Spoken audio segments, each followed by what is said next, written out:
하나님이 고통에 침묵하실 때, 여러분들 아마 다 한 번쯤 경험해 보셨을 것 같아요. 그죠? 인생에 하나님이 내 기도에, 내 고난에 침묵하시는 경험을 한 번쯤은 다 해보셨을 텐데, 오늘 욥은 어떻게 이 상황을 잘 헤쳐가고 있는지, 아니면 그 고난 가운데 어떤 일들이 일어나고 있는지 한번 살펴보면서 은혜를 나누고자 합니다. 우리 들어가기 말씀 한번 보도록 하겠습니다. 들어가기에 보면은 제가 읽어보겠습니다. 욥은 자신을 정죄하는 친구들 앞에서 자신의 무죄함을 주장하고자 비록 인간이 하나님과 변론할 수 없는 존재일지라도 하나님의 법정에 서려고 합니다. 요 다음 구절에 이렇게 줄을 한번 그어보면 좋을 것 같아요. 성도는 이해할 수 없는 고난에 대해 하나님께 뭘 할 수 있어요? 호소할 수 있어요. 기도할 수 있다는 말이죠. 때로 우리의 기도에 하나님 참 신실하게 응답하시지만 때로는 어때요? 네, 우리의 기도와 간구, 우리의 물음에 하나님 침묵하기도 하십니다.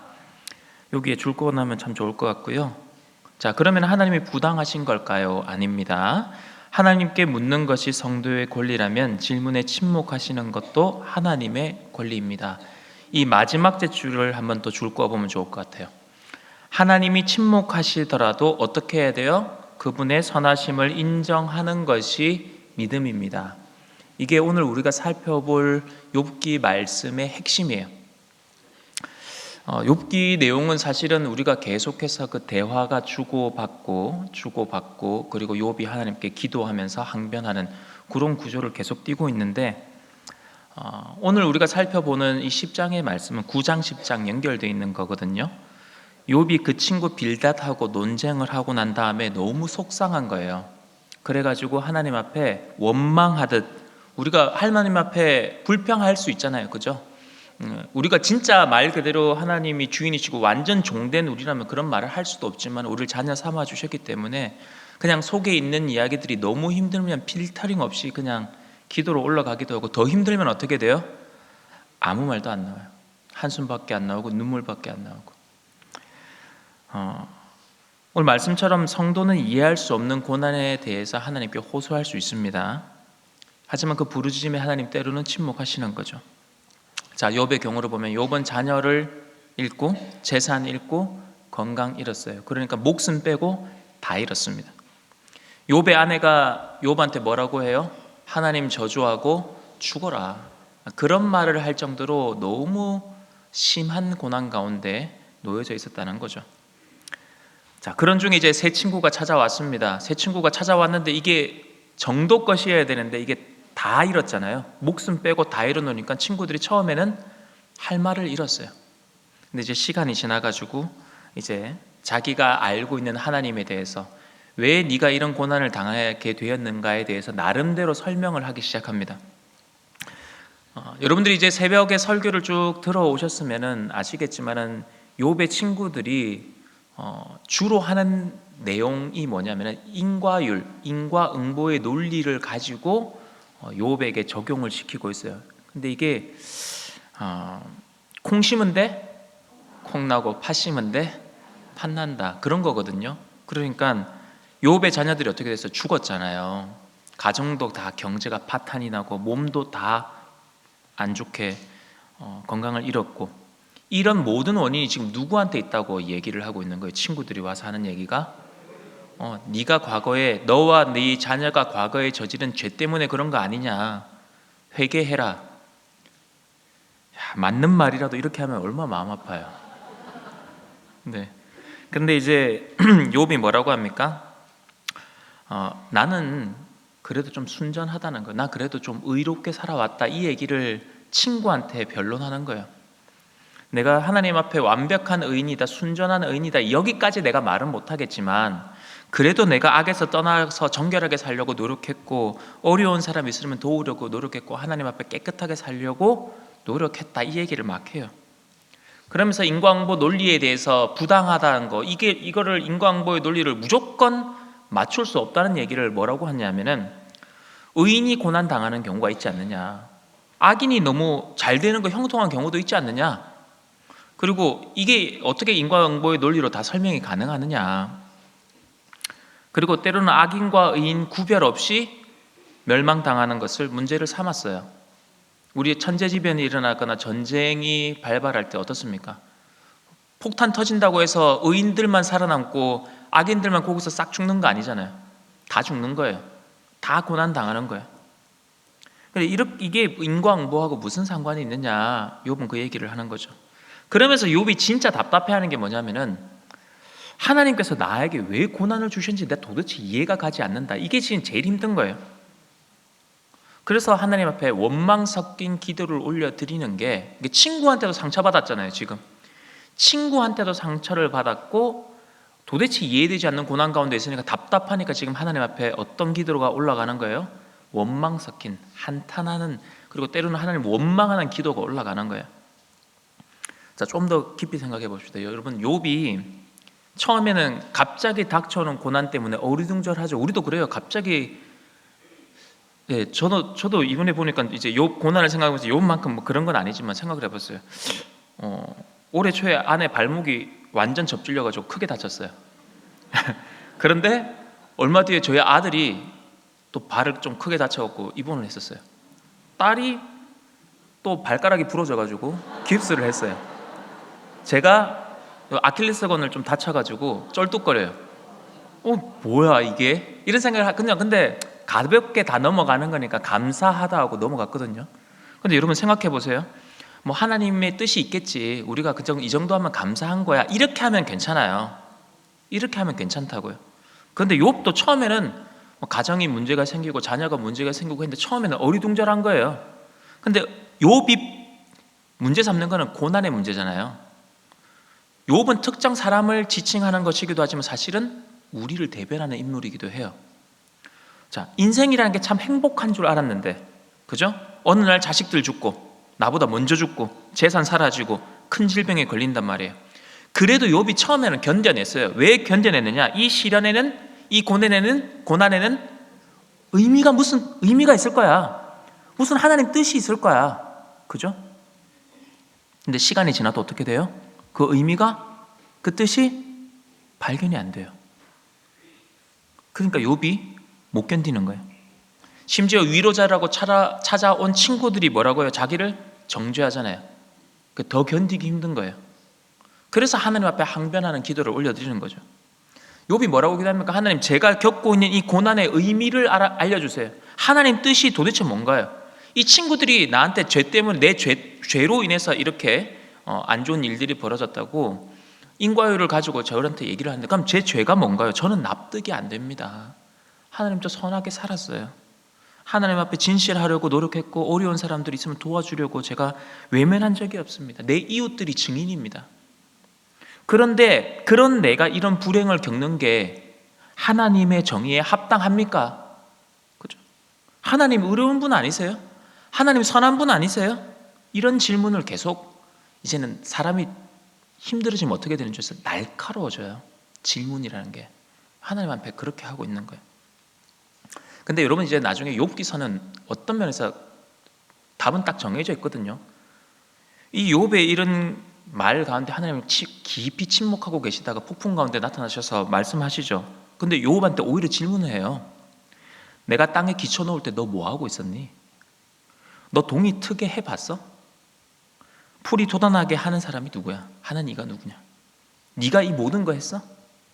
아니잖아. 하나님 그 얘기만 하세요.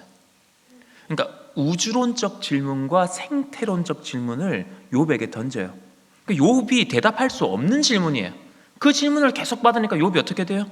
한마디도 대답 못해요. 한마디도 대답 못해요. 그러면서 어떤 걸 알게 되냐면 자기 위치를 알게 돼요. 하나님은 전능하신 분이시고 하나님은 창조주시고 자기는 피조물이라는 사실, 유한한 존재라는 사실, 하나님을 온전히 이해하지 못한다는 사실을 그제서야 깨닫게 돼요. 그래서 욥이 뭐라고 얘기를 하느냐? 하나님의 뜻이 무엇인지 제가 알지도 못하면서 하나님은 이래야 합니다, 하나님은 저래야 합니다라고 생각했습니다. 무지한 말로 이치를 가리는 자가 누굽니까? 제가 이제 입 다물고 회개합니다. 그러니까 우리가 인정해야 될 것은 우리가 하나님을 아는 것보다 하나님을 모르는 게 훨씬 더 많다는 사실이에요. 이걸 인정해야 돼요. 그래서 믿음이라고 하는 것은 하나님의 뜻을 다 알 수 없다는 것이고, 그래서 우리 인생은 모호할 수 있다는 것. 그럼에도 불구하고 우리는 어떻게 살아야 돼요? 하나님께서 예수님을 통해 보여주신 그 삶을, 하나님의 뜻을 따라가는 삶을 살아내는 것이 복된 삶이다. 그걸 인정하면서 살아가는 삶, 그게 믿는 자의 삶이라는 거예요. 오늘 우리가 살펴볼 내용, 그리고 나눔에도 똑같은 내용이 등장하는데, 이 세상의 악이 성행하는 것처럼 보여도 하나님은 이런 분이셔야 되는데, 하나님은 이런 분이신데 왜 이렇게 되는 거야, 저렇게 되는 거야, 우리가 계속 해석을 하려고 해요. 우리는 계속 그런 걸 시도한단 말이에요. 해석에 너무 치중하지 말라는 거예요. 세상의 악이 성행하는 것처럼 보여도, 여러분 어떤 사람이냐면 이 악한 세상에서 낙심하지 않고 실망하지 않고 끈질기게 선을 행하는 사람들이 있다는 거예요. 하나님께서 기대하시는 게 바로 이 부분이에요. 그런 사람들을 통해 하나님께서 하나님의 뜻을 이루어 가시는 거죠. 자, 고난은 신비입니다. 여러분, 고난의 해답이 있어요? 고난의 해답은 하나님께 밖에 없어요. 그러니까 고난은 신비이기 때문에 내가 다 이해할 수 없다는 걸 전제하고 들어가야 되는 거예요. 자, 우리가 문제로 한번 들어가 보겠습니다. 1번입니다. 욥은 하나님께 자신이 당하는 고통의 이유를 묻습니다. 우리가 살펴봤던 내용이에요. 작은 1번, 욥이 하나님께 청한 것은 무엇입니까? 답 읽어볼까요? 시작.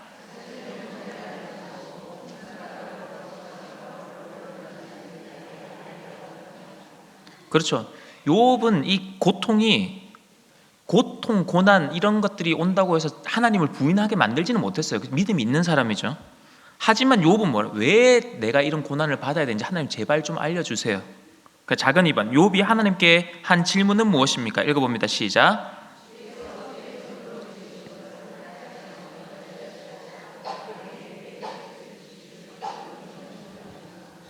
욥이 하는 말은 이거예요. 욥은 하나님의 절대 주권을 인정을 해요. 인정은 하는데, 그러니까 고통도 고난도 누가 주시는 것이다?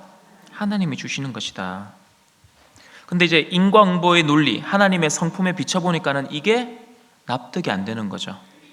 그러니까 왜 그러냐면, 무한하신 그 하나님을 유한한 인간의 존재가 자신이 가지고 있는 지성의 틀 안에 하나님을 놓고 해석을 하려고 하니까 해석이 돼야 안 돼요? 안 되는 거예요. 3번, 욥은 자신이 당한 상황을 어떻게 이해합니까? 하나님이 욥에게 악이 없는 줄 아시면서도 하나님의 손으로 빚으신 욥 자신을 멸시한다고 이해한다. 그러니까 하나님은 무슨 이유가 있을 거야, 뜻이 있을 거야 라고 했는데 발견이 안 되니까 이 모순적 상황에 처하는 거예요. 나눔 1, 2번은 연결이 되는 내용이기 때문에 한꺼번에 살펴보도록 하겠습니다. 자, 큰 2번으로 넘어갑니다. 욥은 하나님께 자신을 내버려 두라고 호소합니다. 작은 2번으로 바로 가볼게요. 여러분 문제 질문하고 설명이 다 있으니까 작은 2번으로 바로 가겠습니다. 욥은 하나님이 자신을 어떻게 대한다고 느낍니까? 답을 읽어보겠습니다. 시작.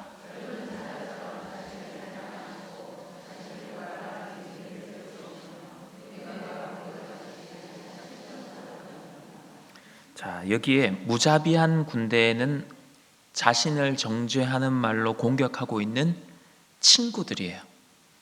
모르는 사람도 아니고, 그죠? 가까운 친구란 말이에요. 욥이 겪은 재앙, 그리고 하나님께 버림을 받은 것 같다라는 어떤 상실감, 그거보다 더 크게 느껴지는 게 뭐냐면 정말 가까웠던 친구들의 정죄입니다. 그래서 욥이 그 친구들을 뭐라고 표현을 하면 재난을 주는 위로자의 이름으로 왔는데 실제로는 자기에게 더 큰 재난을 안겨준다, 이런 표현을 해요. 하나님께서 여기 이제 밑에 설명 적어놨지만 하나님께서 주신 가장 큰 선물이 누구예요? 사람이에요. 그런데 사람에게 가장 큰 해악을 끼칠 수 있는 존재도 사람이라는 거예요. 자, 나눔 1, 2번을 한번 같이 보도록 하겠습니다. 1번은 여러분들 보시면 그냥 단순 나눔이기 때문에 그냥 1번은 넘어가시고 2번만 보도록 하겠습니다. 욥은 자신이 하나님께 멸시받고 있다고 탄식했습니다. 하나님이 나를 괴롭히시는 것처럼 느낀 적이 있습니까? 느낀 거예요. 이건 실제로 하나님이 나를 괴롭혔다 이거 아닙니다. 이거 잘 감정인 거를 잘 캐치를 하셔야 돼요. 하나님은 우리를 괴롭히시는 분 아니십니다. 그러니까 하나님이 나를 괴롭히시는 것처럼 느낀 적이 있습니까?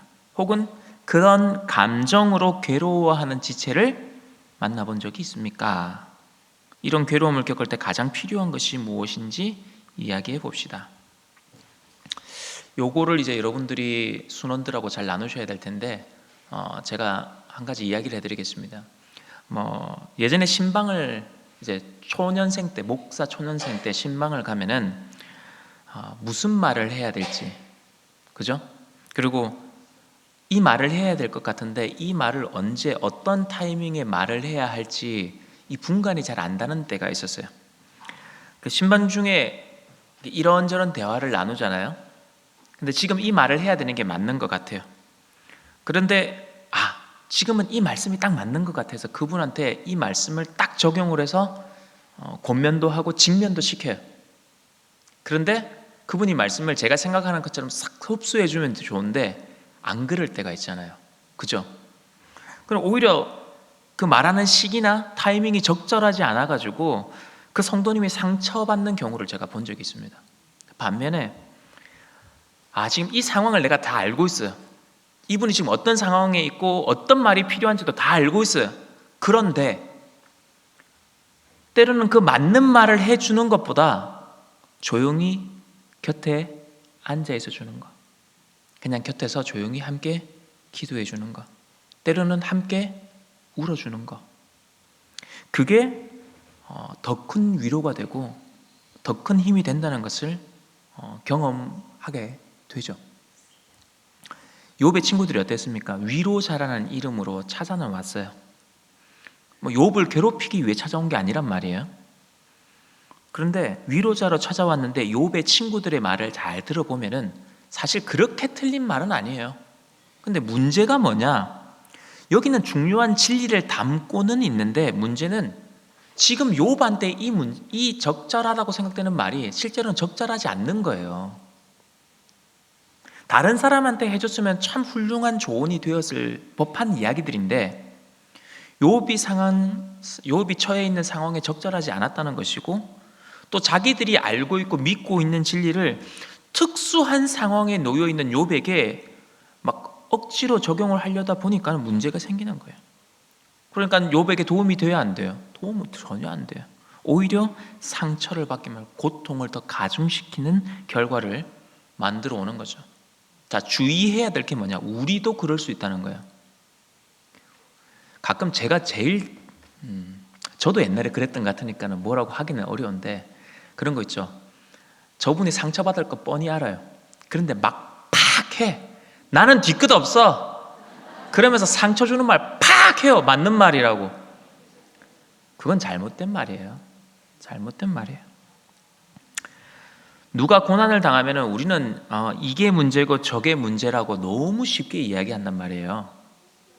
그리고 또 이제 연세가 드시는 분들이 이제 성장, 성숙, 성화의 과정을 온전히 못 거치면 어떤 표현을 하냐면은 내가 다 겪어봐서 아는데 딱 이 얘기를 라떼 이야기를 해요. 라떼 이야기. 이거는 안 하는 게 제일 좋아요. 그런 말이 나올 것 같으면 안 하시는 게 더 도움이 되는 거예요.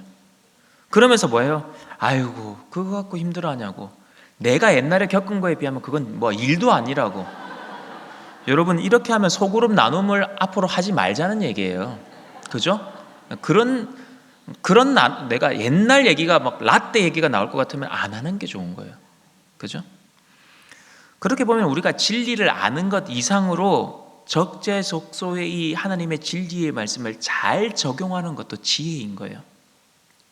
잠언 25장 11절 말씀에 경우에 합당한 말은 아로 새긴 은쟁반에 금사과. 경우에 합당한 말, 금사과가 되는 거예요. 그래서 경우에 합당한 진리의 말씀을 잘 적용을 하면은 아름다운 결과물이 나오겠죠. 진짜 지금 우리가 기대하고 있는 이 순이 활성화되고 위로를 얻고 소망을 얻고 함께 나아갈 수 있는 이 긍정적 열매들이 맺혀질 거예요. 근데 진리라고 해서 모든 상황에 유익할 수는 없다. 그죠? 그거죠. 그래서 우리가 진리의 말씀을 배우고 알기에 최선을 다해야 하지만 그 이상으로 진리의 말씀을 경우에 합당하게 잘 적용하게 해달라고 뭐 해야 되는 거예요? 기도해야 되는 거예요. 성령의 인도하심을 구해야 되는 거예요. 그래서 입술에 뭐를 저도 늘 성격이 원래 엄청 급하고 약간 와일드한 성격인데 많이 바뀌었어요. 많이 바뀌었는데 제가 그래서 실수를 더 많이 해요. 입술로. 그래서 늘 기도해요. 하나님 제 입술에 파수꾼을 세워달라고, 해야 할 말과 하지 않을 말을 알려달라고, 그리고 할까 말까 고민하는 말은 하지 않게 해달라고. 네, 할까 말까 고민되면 안 하는 게 좋아요, 여러분. 자, 그래서 조금 정리를 해봅시다. 나눔 1, 2번을 정리를 하면은 이렇게 될 것 같습니다. 여러분, 나눔에 있어서, 그리고 여러분 누군가의 고난의 문제를 나누는 거잖아요. 고난의 문제를 나눈다는 것은 이제 인생을 멀리 봤을 때 예전에 겪었던 그 고난은 추억이 될 수 있어요. 내가 이런 고난 때문에 그래도 내가 이렇게 성장했다, 이게 될 수 있는데, 고난의 한 복판에 있는 사람들이 지금 나눔을 할 수 있잖아요. 그때 여러분 뭐 해야 되느냐? 나눔할 때, 고난에 대해서 이야기할 때는 무조건 답을 던져야 된다는 생각을 내려놓아야 돼요. 내가 답을 제시해야 된다는 생각을 내려놓아야 되는 거예요. 고난은 아까 뭐라고 했어요? 고난은 신비란 말이에요. 고난은 하나님께 답이 있는 거예요. 내가 뭔가를 답을 주려고 하지 마세요. 그거 안 하셔도 돼요. 그리고 그 고난 가운데 누군가를 판단하거나 정죄하지 마세요. 그죠? 그리고 하나님은 어떤 분이시다라는 식으로 단정지어 얘기하지 마세요. 욥의 친구들이 그랬잖아요. 하나님은 인과응보의 하나님이야. 그러니까 이렇게 해주실 거야. 네가 이런 건 이런 거야. 이렇게 함부로 하나님이 어떤 분이시다라는 걸 함부로 단정짓지 마세요. 그리고 중요한 거, 우린 계속 해석하려고 하거든요. 이 고난이 왜 왔을까? 계속 해석하려고 해요. 해석을 내려놓으라는 얘기예요. 제 말은 그냥 해석은 내려놓으세요. 왜? 고난은 신비니까, 하나님에 속한 거니까. 자신이 죄를 지어서 온 고난에 대해서는 회개하고 돌이켜야 되는 게 맞는 것이고, 그것이 아닌 것 같은 고난에 대해서는 해석하려 들리지 말라는 거예요. 신비니까. 그럼 어떻게 해야 되느냐? 고난 가운데 있는 지체를 어떻게 하면 내가 섬기고 세워갈 수 있을까? 그죠? 내가 할 수 있는 것이 무엇일까를 고민하고 노력하라는 거예요. 그리고 마지막으로 경우에 합당한 말을 하기 위해서 성령의 인도하심을 구하고 기도하며 최선을 다하라는 겁니다. 오늘 우리가 이렇게 살펴봤습니다. 하나님의 고통에 침묵하실 때 우리 너무 해답을 구하려 하지 마시고, 너무 해석하려 들지 마시고, 이 고난이라는 것은 신비다, 하나님께 속한 것이다. 그러면 내가 할 수 있는 것은 무엇일까? 저 사람의 고난이 얼마 뒤에 내 고난이 될 수도 있어요. 함부로 판단하거나 정죄하지 마시고 따뜻한 마음으로 안아주고 함께 울어주고 함께 위로해 주면서 맡겨진 순을 아름답게 세워가시는 우리 순장님들 다 되시기를 주의 이름으로 축복합니다.